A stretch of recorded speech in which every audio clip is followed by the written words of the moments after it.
အခုလိုမျိုးရိုးရိုး coffee mate ထုတ်တွေကိုပါကင်တစ်ထုပ်ကို1400 1500 1600 1800ဆိုပြီးတော့မှဝယ်နေရတဲ့အချိန်ကြီးမှာဒီလို ဆေး coffee စီးချိုသွေးချို coffee ကိုဒီလိုပေါင်တော့တစ်ထုပ်ကိုမှ1000ခွဲနဲ့ရောင်းချပေးမှာဖြစ်ပါတယ်ရှင်အရေးအတွက်ကလည်းတိတ်ပြီးတော့မှမကြံတော့ဘူးเนาะ10ထုပ်တည်းရောင်းချပေးမှာကဲဒီစီးချိုသွေးချို coffee လေးရဲ့အရသာလေးကခါတက်တက်ဖြစ်တယ် coffee ခါခါကြိုက်တယ်ဆိုလို့ရှိရင်เนาะ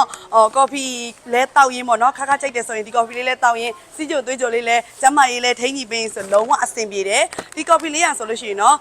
coffee အသေးပေါ့เนาะဒီထဲက coffee သေးထုတ်ဆိုလို့ရှိရင်เนาะ15 gram ပါဝင်ပါတယ်ရှင်ကျိုင်းနဲ့တက်လို့မှာယူခြင်းတယ်ဆိုလို့ရှိရင်เนาะ on sorry ရဲ့ Star Good Night Electronic Pay Facebook Page Messenger မှာလည်းဆက်သွယ်ပြီးတော့မှာယူနိုင်တယ်လို့ Viber ဖုန်းနံပါတ်လေးများဖြစ်တဲ့39 439 ဖုန်းနံပါတ်လေးဒီမှာလည်းဆက်သွယ်ပြီးတော့မှာယူနိုင်ပါတယ်ဒီဗီဒီယိုလေးကိုတွေ့ပြီးတော့မှ screenshot နဲ့မှာယူမယ်ဆိုရင်1000ခွဲနဲ့ရရှိမှာเนาะဒီကောင်လေးကို10ထုတ်ပဲရောင်းချပေးမှာဖြစ်ပါတယ်ရှင်